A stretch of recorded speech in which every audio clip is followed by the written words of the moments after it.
Good morning सबको। मेरा video क्या क्लियर है सभी के पास? वो एक बार कंफर्म कीजिए प्लीज। Yes ma'am. ओके, मेरा ऑडियो एंड वीडियो दोनों ही क्लियर है ना? Yes ma'am. Okay okay, thank you. So चलिए आज हमारा क्लास स्टार्ट करते हैं। तो आज हम जो स्टार्ट करेंगे वो विटामिन्स का जो रिमेनिंग पार्ट था उसी के बारे में हम बात करेंगे।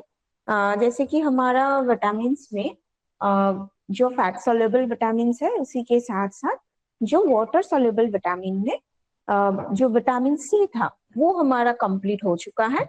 आज हम जो बात करेंगे या फिर जो हम कंप्लीट कर देंगे वो है बी कॉम्प्लेक्स विटामिन के बारे में। ठीक है, तो बी कॉम्प्लेक्स विटामिन में क्या आते हैं, जैसे कि मैं पहले ही बताई थी कि बी कॉम्प्लेक्स विटामिन मीन्स इसमें करीब 8 से 9 विटामिन एक साथ आते हैं।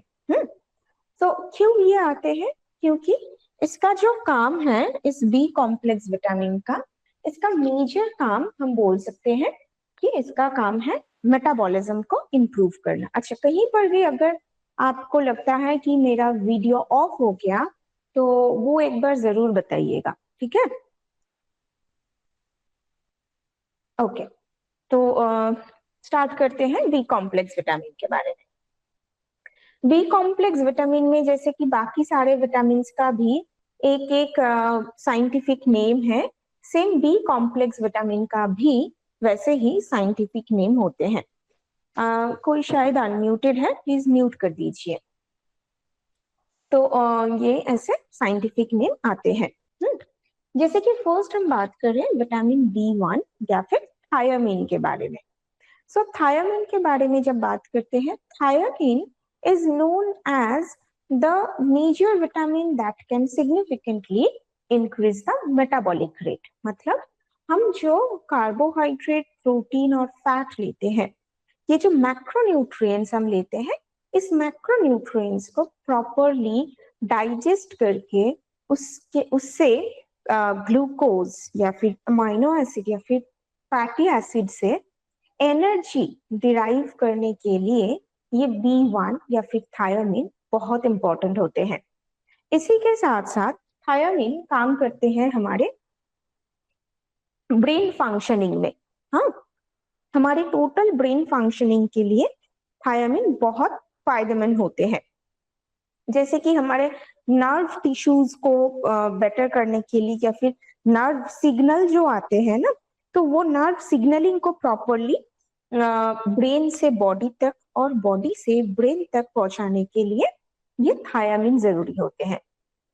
लेकिन ये बात हमें ध्यान रखना है कि ये जो थायामीन होते हैं, थायामीन ना नॉर्मल अगर आप हीट देते हो, मतलब अगर थायामीन रिच जो फूड होते हैं उसको अगर आप कुक करते हो तो उसमें थायामीन वेस्ट नहीं होते हैं।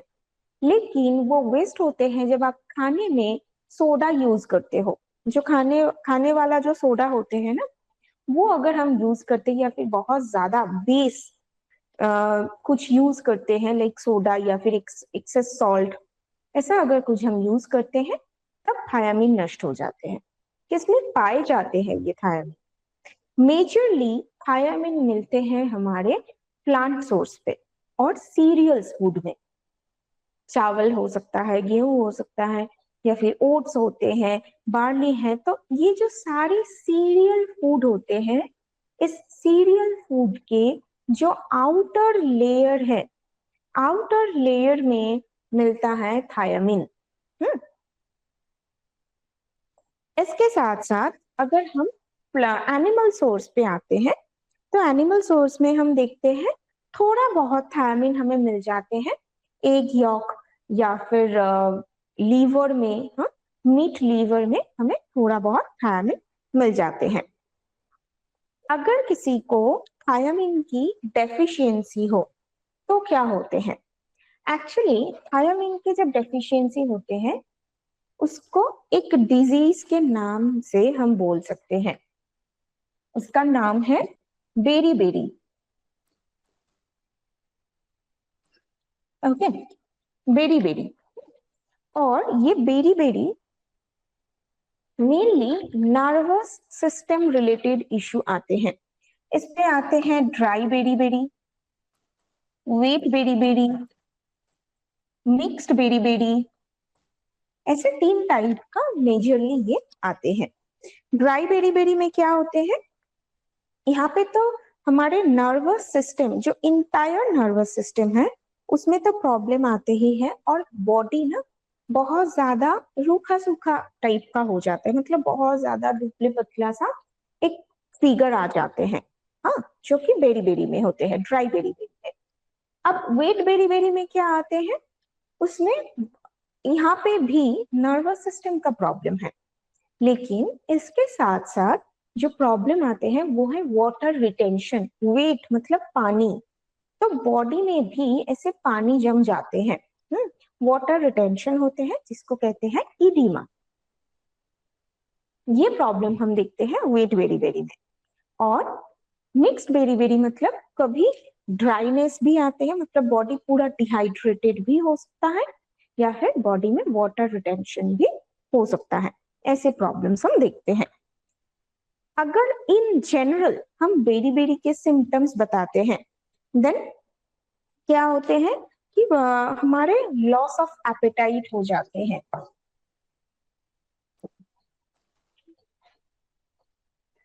लॉस ऑफ एपेटाइट होते हैं, तब भूख बिल्कुल भी नहीं लगता है। नेक्स्ट आते हैं मसल क्रैम्प्स, बहुत ज्यादा होते हैं।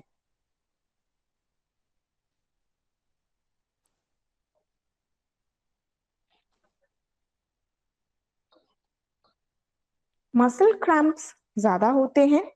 इसी के साथ साथ प्रॉब्लम आते हैं हमारे स्पाइनल कॉर्ड में।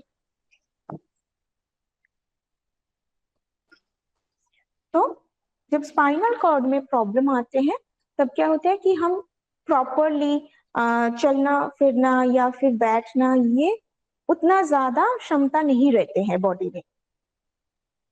ऐसे प्रॉब्लम हम देखते हैं। नेक्स्ट, नर्वस डिसऑर्डर हो जाते हैं, मतलब कुछ चीजों को पकड़ने के लिए जो कैपेसिटी, जो होल्डिंग कैपेसिटी चाहिए, वो नहीं रहता है। इसके साथ साथ वही जो सिग्नल सिग्नल ट्रांसमिशन नहीं आते हैं, तो हमें कब क्या करना चाहिए, ये सिग्नल हमें नर्वस टिश्यू के थ्रू ही आते हैं, तो वो हमें नहीं मिलता है। ये सारे प्रॉब्लम्स हमें दिखता है बेरी बेरी में। इसी के साथ साथ जैसे कि B1 हमारे मेटाबॉलिज्म को इम्प्रूव करते हैं, तो अगर B1 की डेफिशिएंसी हो तो नेचुरली फैटिग आएगा, मतलब एनर्जी तो नहीं मिल रहा है बॉडी पे, तो एक जनरल वीकनेस आ जाते हैं।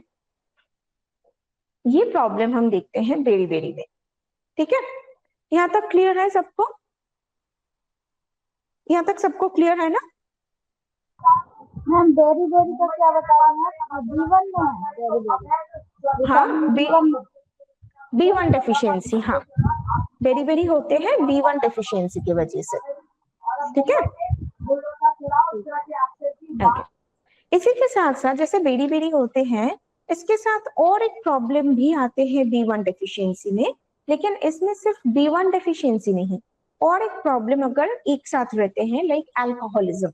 अगर कोई बहुत ज्यादा अल्कोहल इंटेक करते हैं और उसके साथ साथ उनको B1 डेफिशिएंसी भी है, तो उन सिचुएशंस पे देखा जाते हैं वेरनिक्स, एन्सेफेलोपैथी।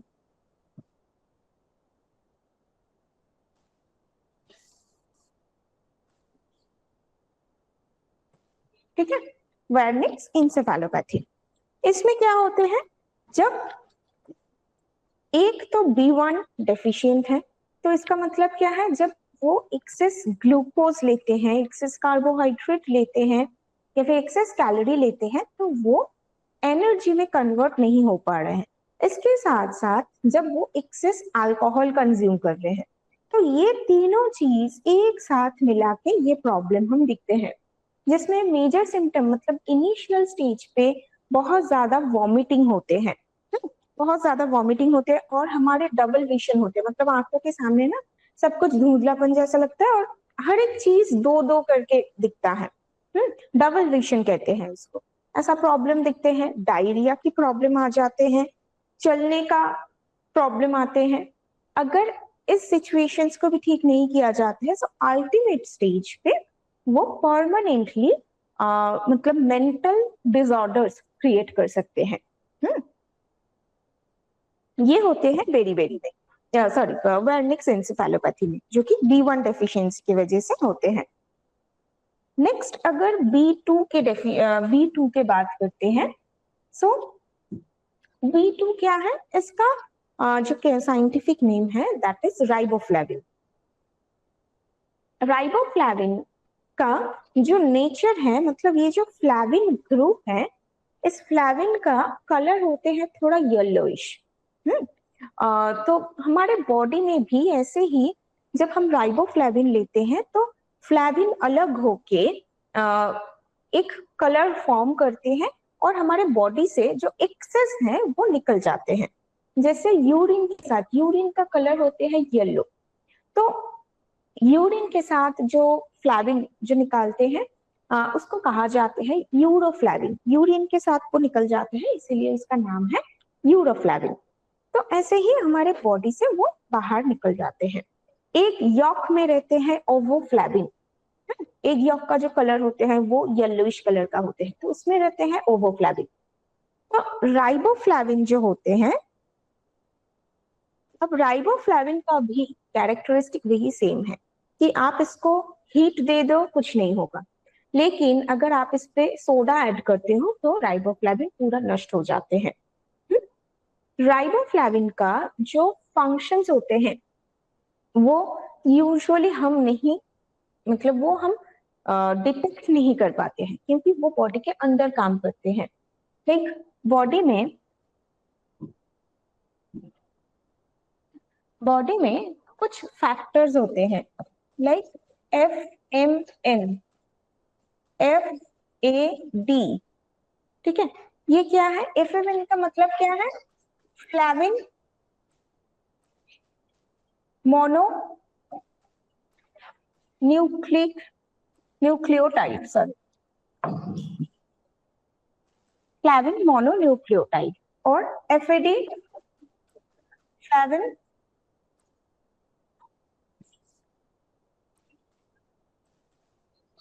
एडेनिन डाइन्यूक्लियोटाइड, ठीक है। तो ये जो दो फैक्टर हैं, ये फैक्टर काम करते हैं बेसिकली हमारे मेटाबॉलिज्म में, मतलब वही एनर्जी प्रोडक्शन में। तो एनर्जी प्रोडक्शन के लिए जो केमिकल फंक्शंस रहता है हमारे बॉडी में, जो केमिकल फंक्शंस चलता है उसमें ये दोनों फैक्टर काम करते हैं, जो कि फॉर्म होते हैं फ्लेविन से, मतलब वही राइबोफ्लेविन से। राइबोफ्लेविन में अगर आप इन जनरल अगर हम बात करते हैं तो इन जनरल वो हमारे ओवरऑल ग्रोथ में हेल्प करते हैं, हमारे ओवरऑल फिजिकल ग्रोथ पे हेल्प करते हैं ये राइबोफ्लेविन। इसके साथ साथ हमारे डाइजेशन को इम्प्रूव करने के लिए, स्किन हेल्थ को बेटर करने के लिए, हमारे विजन हेल्थ को मेंटेन करने के लिए बहुत जरूरी होते हैं। हमारे एंटीबॉडी को वो सिंथेसिस करते हैं, मतलब हमारे इम्यूनिटी के लिए ये जरूरी होते हैं। और बहुत आसान तरीके से हम B2 की डेफिशिएंसी को आइडेंटिफाई कर सकते हैं। वो क्या होते हैं, जैसे अगर B2 की डेफिशिएंसी हो तो हमारे मुंह के अंदर ना कुछ घाव जैसा हो जाते हैं, कभी लिप्स में, कभी गाल में, या फिर एकदम कॉर्नर में, लिप्स के एकदम कॉर्नर पे, या फिर टंग में, ऐसे घाव जैसा होते हैं। तो वो इंडिकेट करते हैं कि हमारे बॉडी में राइबोफ्लेविन की डेफिशिएंसी है। लाइक फर्स्ट जो होते हैं ग्लोसाइटिस,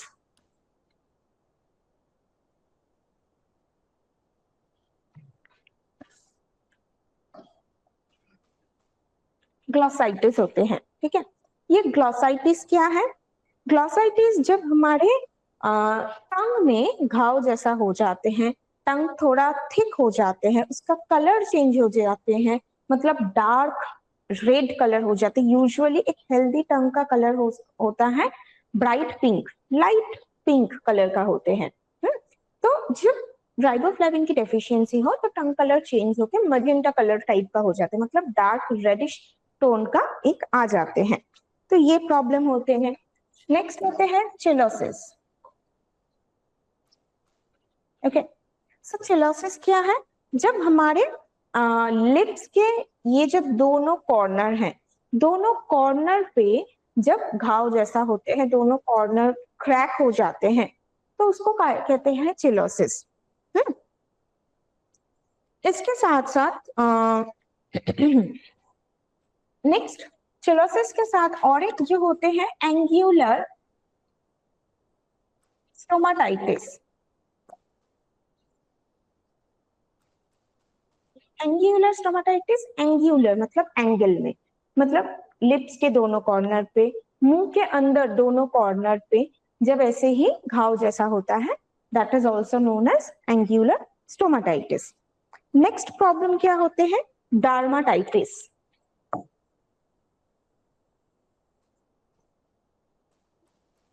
ओके, डार्माटाइटिस मीन्स जब स्किन में प्रॉब्लम आते हैं तो उसको कहा जाते हैं डार्माटाइटिस। और इसमें मेनली जो होते हैं सेबोरिक डार्माटाइटिस होते हैं।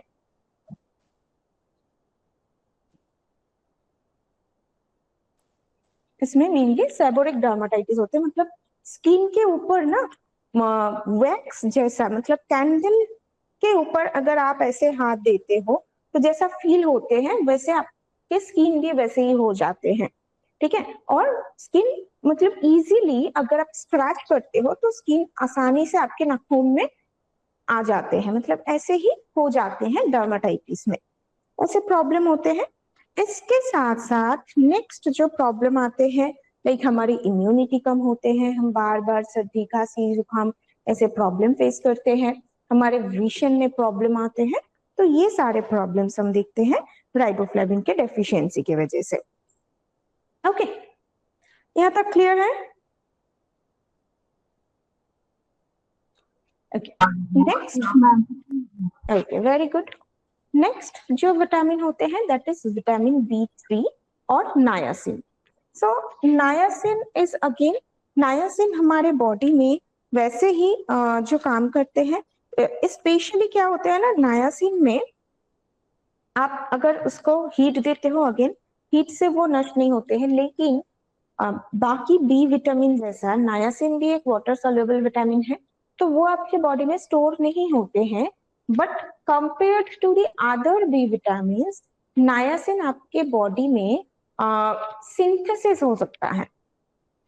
जैसे कि बाकी जो बी विटामिन है वो हम बॉडी पे सिंथेसिस नहीं कर सकते हैं, लेकिन नायासिन सिंथेसिस हो सकता है। कहाँ से? ट्रिप्टोफैन। ट्रिप्टोफैन क्या? एक एसेंशियल अमाइनो एसिड है। तो बहुत ज्यादा ट्रिप्टोफैन अगर है, like if you are having 60 milligram of tryptophan, then it can synthesis 1 milligram of niacin। ठीक है, तो ये आपके बॉडी में सिंथेसिस होते हैं। नायासिन के अगर फंक्शंस की बात करते हैं, सो नायासिन टोटली हमारे मेटाबॉलिज्म में पार्ट लेते हैं, और बहुत छोटे से ना हम दो टर्म पढ़ के आ रहे हैं, एक है NAD, एक है NADP। ये सब टर्म हम पढ़ते थे फोटोफॉस्फोराइलेशन में। तो यहाँ पे इस NAD या फिर NADP का मतलब क्या है? Nicotinamide adenine dinucleotide phosphate. तो ये जो N है, nicotinamide, this nicotinamide is actually the नायासिन। नायासिन जब हमारे बॉडी में आते हैं तो वो कुछ फॉर्म में डिवाइड हो जाते हैं, कुछ टाइप में डिवाइड हो जाते हैं, लाइक निकोटिनामाइड, निकोटिनिक एसिड, नायासिनाइड, ऐसे कुछ टाइप में वो डिवाइड हो जाते हैं। ठीक है, जिसमें ये जो NAD और NADP है वो हमारे एनर्जी प्रोडक्शन में हेल्प करते हैं, मतलब हमारे मेटाबॉलिज्म में हेल्प करते हैं। सो अल्टीमेटली ओवरऑल ग्रोथ में हेल्प करते हैं। इसी के साथ साथ हमारे जो इंटायर नर्वस सिस्टम है उसको भी वो एनकरेज करते हैं, इंटायर नर्वस सिस्टम के फंक्शंस को मेंटेन करते हैं। इसीलिए जब नायासिन की डेफिशिएंसी है तो उसको हम कहते हैं 4D डिजीज कह सकते हैं। नायासिन के जब डेफिशिएंसी होते हैं उसको कहा जाते हैं 4D डिजीज। यहाँ पे 4D डिजीज का मतलब क्या है? 4 डिजीज होते हैं या फिर 4 सिम्टम्स दिखते हैं हमें जिसका starting letter is D. Like first जो प्रॉब्लम आते हैं वो है डर्माटाइटिस।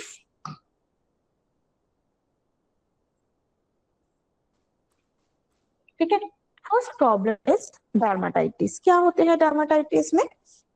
स्किन में पिगमेंटेड हो जाते हैं, स्किन स्पॉट हो जाते हैं, ब्राउन स्पॉट दिखते हैं, स्किन में कभी कभी जलन जैसा होते हैं, रेडनेस हो जाते हैं, इसके साथ इन्फ्लामेशन होते हैं, बहुत ज्यादा ईचिंग भी हो सकता है। ऐसे प्रॉब्लम्स हमें दिखता है डर्माटाइटिस में। नेक्स्ट प्रॉब्लम क्या आते हैं? डायरिया, लूज स्टूल का प्रॉब्लम आते हैं, बार बार फूड इंफेक्शन हो जाते हैं। ओके, इनफैक्ट स्टूल के साथ साथ कभी ब्लड भी निकल आ सकते हैं, ऐसे प्रॉब्लम दिखते हैं। नेक्स्ट प्रॉब्लम जो दिखते हैं dementia. Dementia means forgetfulness, excessive forgetfulness को हम डिमेंशिया कहते हैं। मतलब अभी अभी आप कुछ बात किए हैं तो तुरंत बाद आप वो भूल गए हो। This is the first stage of dementia.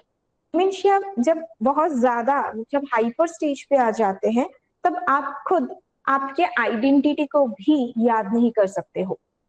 आप घर से बाहर तो निकले हो लेकिन आप क्यों बाहर निकले थे और आपके घर कहाँ पे है, आपके नाम क्या है, आपके घर पे कौन कौन रहते हैं, मतलब ये जो बेसिक इंफॉर्मेशन है ये भी आपको याद नहीं रहता है। आपको हो सकता है कि आपको कुछ पुरानी बातें, आपके चाइल्डहुड कुछ मेमोरीज याद रहता है लेकिन प्रेजेंट सिचुएशन आपको याद नहीं रहता है। ऐसे सीवियर केसेस भी होते हैं डिमेंशिया में। तो ये प्रॉब्लम्स दिखते हैं एंड लास्ट होते हैं डेथ।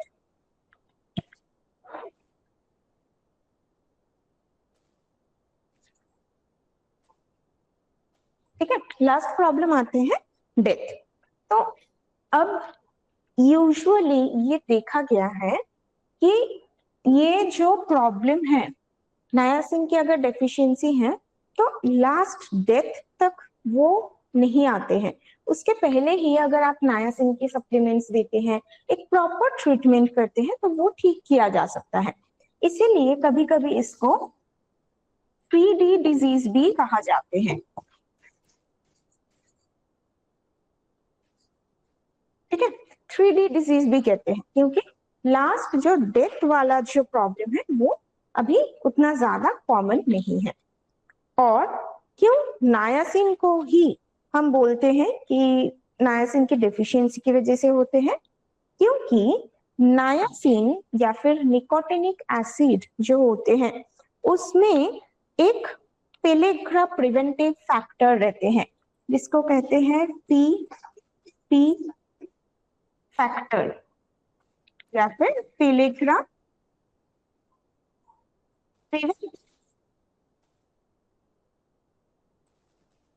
फैक्टर। ठीक है, ये जो 4D डिजीज के बात किए हैं हम, ये जो 4D डिजीज के बात हम किए हैं that is known as pellagra. Okay, clear? इसमें किसी को कुछ डाउट नहीं है? Okay, very good. नेक्स्ट जो बी कॉम्प्लेक्स विटामिन होते हैं दैट इज B5 और pantothenic acid. So again pantothenic acid का भी काम रहता है हमारे मेटाबॉलिक सिस्टम में। और इसी के साथ साथ हमारे जो क्रेब्स साइकिल होते हैं ना जिसमें एक्चुअली एनर्जी मिलते हैं हमें जिस प्रोसेस के थ्रू, तो उस क्रेब साइकिल में बेसिकली ये पैंटोथेनिक एसिड का काम रहता है। एज को फैक्टर, एज को एंजाइम ये काम करते हैं पैंटोथेनिक एसिड, जो कि हम मतलब नॉर्मली ऐसे समझ नहीं पाएंगे पैंटोथेनिक एसिड का। नेक्स्ट पैंटोथेनिक एसिड में जैसे कि ये हमारे इंटरनल काम करते हैं, तो इसीलिए इसका डेफिशिएंसी रिलेटेड सिस्टम के बारे में हम उतना ज्यादा बात नहीं करेंगे। नेक्स्ट जो होते हैं विटामिन B6 या फिर पाइरिडॉक्सिन। पाइरिडॉक्सिन को भी हम हमारे बॉडी में एज को फैक्टर, एज को एंजाइम काम करते हैं, लाइक पाइरिडॉक्सल फॉस्फेट के जैसे काम करते हैं ये पाइरिडॉक्सिन। नेक्स्ट जो आते हैं विच इज विटामिन B7 और बायोटीन। बायोटीन अभी हाल फिलहाल में ये बायोटीन ना बहुत ज्यादा ट्रेंडी हो चुका है because of the cosmetic products, क्योंकि बायोटीन का एक काम है हमारे हेयर ग्रोथ में। मतलब बायोटीन का मेन काम होते हैं सेल रीजेनरेट करने में, सेल को रिन्यू करने में, रीजेनरेट करने में, कोलेजन सिंथेसिस में बायोटीन काम आते हैं। कोलेजन सिंथेसिस में बायोटीन काम आते हैं, सेल ग्रोथ में बायोटीन काम आते हैं। इसीलिए हेयर फॉल्स को रिड्यूस करने के लिए, स्किन टेक्सचर को इम्प्रूव करने के लिए, जिन लोगों को ब्रिटल नेल्स है तो वो प्रिवेंट करने के लिए, मतलब जहां पे सेल ग्रोथ हो सकता है उस सिचुएशंस के लिए बायोटीन बहुत ज्यादा फायदेमंद होते हैं। नेक्स्ट B8 और इनोसिटॉल। B8 भी बायोटीन जैसा ही काम करते हैं, लेकिन B8 या फिर इनोसिटॉल का एक इम्पॉर्टेंट फंक्शन होते हैं, that is it can help to reduce the plaque formation. मतलब हाइपर कोलेस्टेरोलेमिया, ब्लड में जो बैड कोलेस्टेरॉल होते हैं उसके एक्यूमुलेशन को प्रिवेंट कर सकते हैं ये इनोसिटॉल, जब आपके ब्लड में ये इनोसिटॉल रहेगा। नेक्स्ट है B9। B9 और फोलिक एसिड, जो कि हमारे बॉडी में एज फोलेट काम कर सकता है। B9 और विटामिन B12 सायनोकोबालामिन, ये दोनों विटामिन एक साथ एक फ्रेंड जैसा होता है। मतलब ये दोनों विटामिन एक साथ मिलके हमारे ब्लड वॉल्यूम को इम्प्रूव करते हैं, हेमोग्लोबिन सिंथेसिस को मेंटेन करते हैं ताकि एनीमिया प्रिवेंट हो पाए। इसीलिए जब कोई भी प्रेग्नेंट लेडी होते हैं ना, तो प्रेग्नेंट लेडी या फिर जिनको एनीमिया की प्रॉब्लम है, तो उन लोगों को आयरन एंड फोलिक एसिड का टैबलेट दिया जाते हैं, क्योंकि एनीमिया सिर्फ आयरन डेफिशिएंसी की वजह से नहीं होते हैं, फोलिक एसिड की वजह से भी होते हैं। अगर आपको फोलिक एसिड डेफिशिएंसी है तो आपको भी एनीमिया की प्रॉब्लम आ सकते हैं। तो ये एक काम आते हैं B9 का। इसी के साथ साथ B9 हमारे सेंट्रल नर्वस सिस्टम के लिए बहुत जरूरी है, एंड स्पेशली B9 का जो डेफिशिएंसी है वो देखा जाते हैं एकदम इन्फेंट में। अगर ड्यूरिंग द प्रेगनेंसी माँ के बॉडी में अगर फोलिक एसिड की डेफिशिएंसी था, तो उसके वजह से बाय बर्थ जो बेबी को कुछ डिफेक्ट्स आते हैं, बर्थ डिफेक्ट आते हैं, जैसे कि उसका ब्रेन डेवलपमेंट प्रॉपर नहीं हो सकता है, स्पाइना बाइफिडा जैसा होता है, मतलब स्पाइन में एक छेद जैसा ऐसा प्रॉब्लम होते हैं, क्लेफ्ट पैलेट हो जाते हैं, मतलब ये जो लिप्स और हमारे नोज का जो एरिया है, ये जो स्पेस है, ये ऐसा नहीं रहता है, वो थोड़ा सा मतलब स्क्रैच रहते हैं और वो एक साथ रहता है। ऐसे इसको कहा जाता है क्लेफ्ट पैलेट। तो ये सारे प्रॉब्लम्स हमें दिखते हैं जब माँ को ड्यूरिंग प्रेगनेंसी B9 की डेफिशिएंसी है, तो इसीलिए B9 या फिर फोलिक एसिड का सप्लीमेंट, टैबलेट्स, ये सारे चीज दिया जाते हैं। B12 जो होते हैं, B12 अगेन हमारे एनीमिया को प्रिवेंट करते हैं। और B12 का एक और बात है कि B12 जो है ये मेजरली ना हमें प्लांट बॉडी में मिलता है, सॉरी एनिमल बॉडी में मिलता है, ठीक है, क्योंकि B12 एक ऐसा विटामिन है जो कि खुद सिंथेसिस होते हैं। तो इसीलिए जब आप एनिमल फूड लोगे तब आपको इंस्टेंटली B12 मिलेगा, क्योंकि एनिमल बॉडी में रहते हैं गुड बैक्टीरिया। ठीक है, तो ये गुड बैक्टीरिया B12 को सिंथेसिस करते हैं। लेकिन जब आप नॉर्मली प्लांट फूड लोगे तो B12 आपको नहीं मिलेगा। इसीलिए ऐसे आप मतलब ऐसे बोला जाता है कि जो लोग कंप्लीट वेगन होते हैं, मतलब जो बिल्कुल भी एनिमल फूड कुछ भी नहीं लेते हैं, even they don't have milk और एनी अदर मिल्क प्रोडक्ट्स, तो उनको B12 डेफिशिएंसी हो सकते हैं। अब इसमें करना क्या है, जो लोग कंप्लीट वेगन है उनको क्या करना है ताकि उनके बॉडी में भी B12 आ पाए। लिए होते हैं प्रोबायोटिक। आप जितना ज्यादा प्रोबायोटिक लेंगे उतना ही आपके बॉडी में B12 आएगा। लेकिन हमारे बॉडी में भी ये बात भी हमें ध्यान रखना है कि हमारे बॉडी में भी B12 सिंथेसिस होते हैं। ऐसा नहीं है कि ह्यूमन बॉडी सिंथेसिस नहीं कर पाते हैं, वो होते हैं, लेकिन वो B12 सिंथेसिस होते हैं लार्ज इंटेस्टाइन पे। हमारे लार्ज इंटेस्टाइन पे जो गुड बैक्टीरिया है वो B12 को सिंथेसिस करते हैं। अब प्रॉब्लम ये है कि लार्ज इंटेस्टाइन से कुछ चीजें रीअब्सॉर्ब नहीं होते हैं। लार्ज इंटेस्टाइन मतलब वहां से जो भी है वो सारे टॉक्सिन है, वो हमारे बॉडी से बाहर निकल जाएगा, उससे कुछ भी अब्सॉर्ब नहीं होगा। तो इसीलिए जब हम हमारे लार्ज इंटेस्टाइन में B12 को सिंथेसिस करते हैं, वो हमारे बॉडी से निकल जाते हैं, स्टूल के थ्रू वो निकल जाते हैं, हमें वो नहीं मिलता है। इसीलिए हमें क्या करना है, डायरेक्टली प्रोबायोटिक लेना है, मतलब डायरेक्टली गुड बैक्टीरिया लेना है। जिस खाने में गुड बैक्टीरिया रहेगा वो आपको इंस्टेंटली B12 सप्लाई करेगा। किस खाने में प्रोबायोटिक रहते हैं? मैं सिंपली पूरे प्लांट फूड की बात करती हूँ, क्योंकि प्रोबायोटिक तो दही में भी रहते हैं, बट जो कंप्लीटली वेगन रहता है उनके लिए प्रोबायोटिक क्या है, तो प्लेन होते हैं fermented rice water. Normal rice को जब आप भिगो के रखते हो तो आप देखेंगे उसके ऊपर ना छोटे छोटे बबल्स जैसा हो जाते हैं आफ्टर 24 आवर्स। तो दैट इज इंडिकेटिंग दैट कि उनमें उस राइस वाटर में आपको गुड बैक्टीरिया फॉर्म हुआ है। जो भी फॉर्मेंटेड फूड होते हैं उस पे B12 रहते हैं। तो fermented rice water, it's a very easiest, is the most easiest way to have the B12। इसी के साथ साथ हम कुछ वेजिटेबल्स को भी प्रोबायोटिक में कन्वर्ट कर सकते हैं, जैसे कि बीट रूट।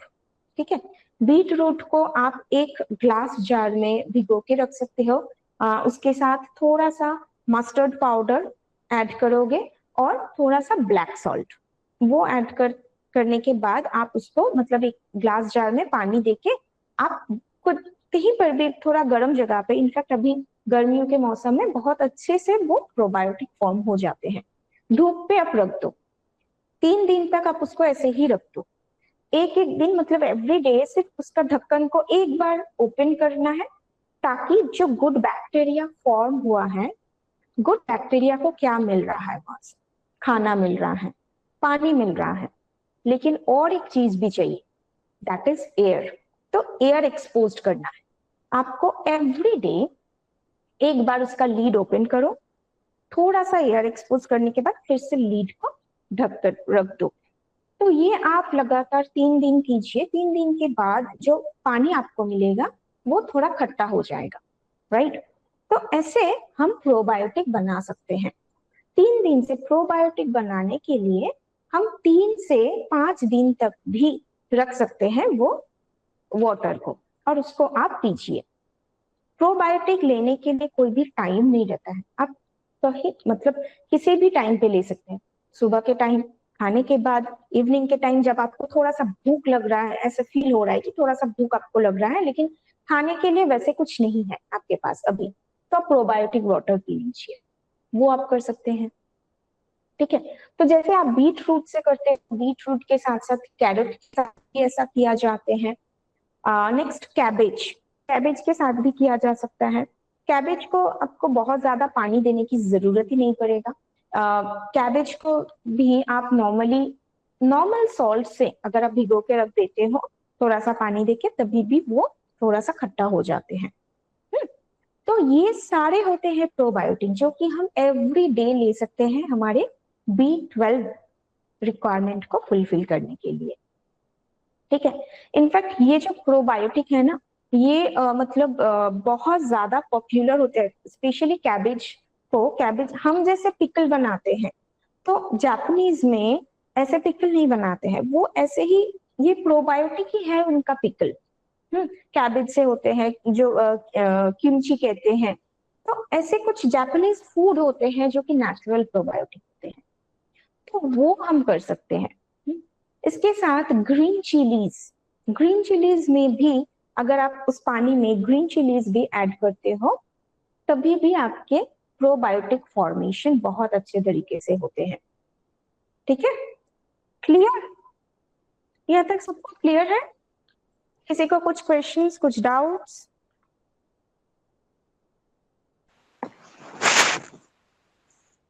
क्लियर है ना सब कुछ फिर? तो इससे Yes, इससे ma'am. इससे इससे कौन बीमारी पर ये काम करती है? एनीमिया को प्रिवेंट करने के लिए विटामिन B12। ठीक है, स्पेशली एनीमिया की प्रॉब्लम आते हैं विटामिन B12 की डेफिशिएंसी की वजह से। इसके साथ साथ आपके नर्वस सिस्टम में भी प्रॉब्लम आते हैं, क्योंकि जो भी बी कॉम्प्लेक्स विटामिन है वो almost maximum B complex vitamin हमारे नर्वस सिस्टम के ऊपर काम करते हैं। तो अगर B12 की भी डेफिशिएंसी हो, तभी भी आपके टोटल नर्वस सिस्टम में एक डिसऑर्डर आते हैं। ओके,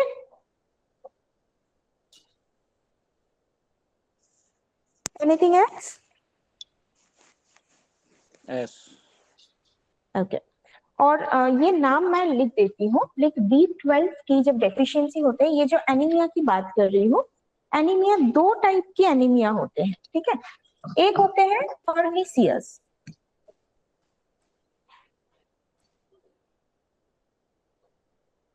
पर्निसियस एनीमिया, और एक होते हैं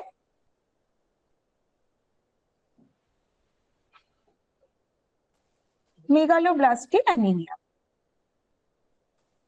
ठीक है, ये पर्निसियस एनीमिया क्यों होते हैं?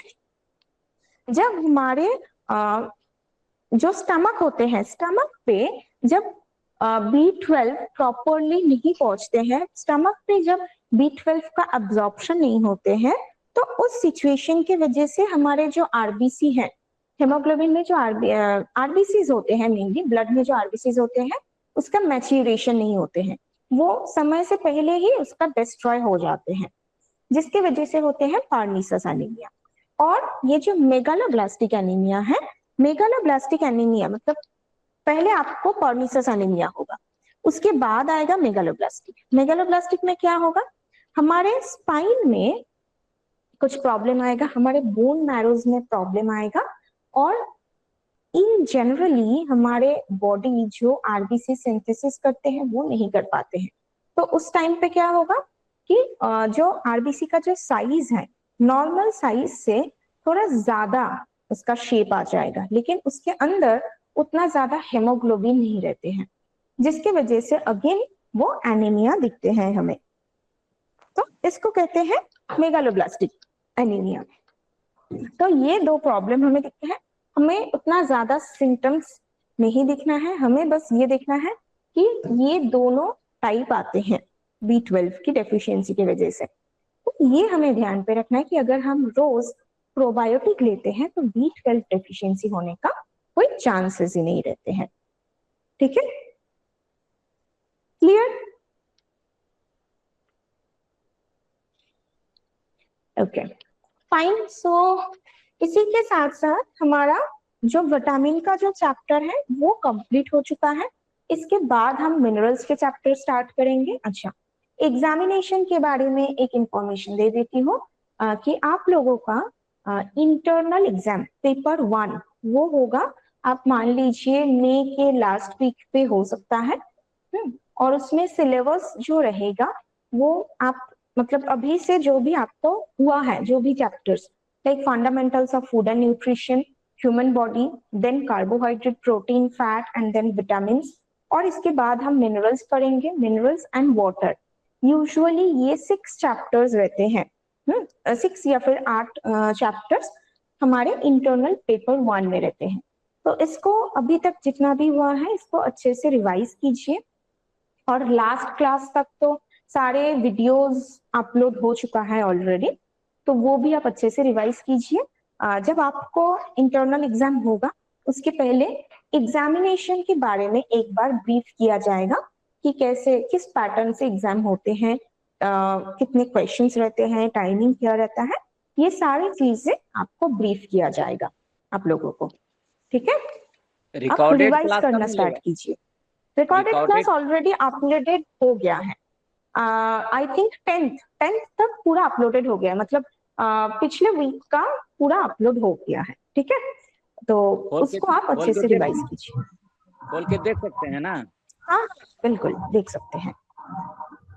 ठीक मैम है, इसको डाउनलोड नहीं कर सकते? हाँ डाउनलोड नहीं होता है ना वीडियो शायद? वीडियो मतलब जैसे डाउनलोड करके रख ले मोबाइल में, ऐसा नहीं होता है? हाँ डाउनलोड हो सकता है, डाउनलोड होता है शायद, वो तो डायरेक्टली यूट्यूब में आते हैं तो उसमें डाउनलोड का एक ऑप्शन आते हैं, एक ऑप्शन आते हैं डाउनलोड का, आप एक बार चेक कीजिएगा, उसमें ऑप्शन आते हैं। ठीक है, ओके। तो रिकॉर्डेड ओके, क्लास तो यहीं से ना फिर देखेंगे हम लोग? हाँ रिकॉर्डेड क्लास यहीं से ना, गूगल से ना देखेंगे हम लोग? गूगल से, हाँ जहाँ पे आपके स्टूडेंट प्रोफाइल है, स्टूडेंट प्रोफाइल से जैसे आप हाँ क्लास पे ज्वाइन करते हैं वहां से ही आप हाँ हाँ आपके रिकॉर्डेड क्लास देख पाएंगे। क्लास ज्वाइन करने के लिए आप जाते हैं क्लास लिंक के पास, जो प्ले बटन है वहां पे क्लास पीडीएफ आप देखते हैं, हाँ क्लास पीडीएफ रहता है, उसके पास पीडीएफ का पूरा आ जाते हैं। ठीक, उसके नीचे ही रहते हैं ऑनलाइन क्लास। ऑनलाइन क्लास पे आप देखेंगे प्ले, ये वर्ड लिखा है, PLAY, ये ब्लू कलर में ये वर्ड लिखा रहता है, तो that is the recorded class. तो वो आप देख पाएंगे, उस पर क्लिक करने से आपको रिकॉर्डेड क्लास मिलेगा। ठीक है, ओके ठीक है, फिर चलिए आज के लिए हम क्लास को यहीं पे एंड करते हैं, फिर अगले क्लास पे फिर मिलते हैं सबके साथ।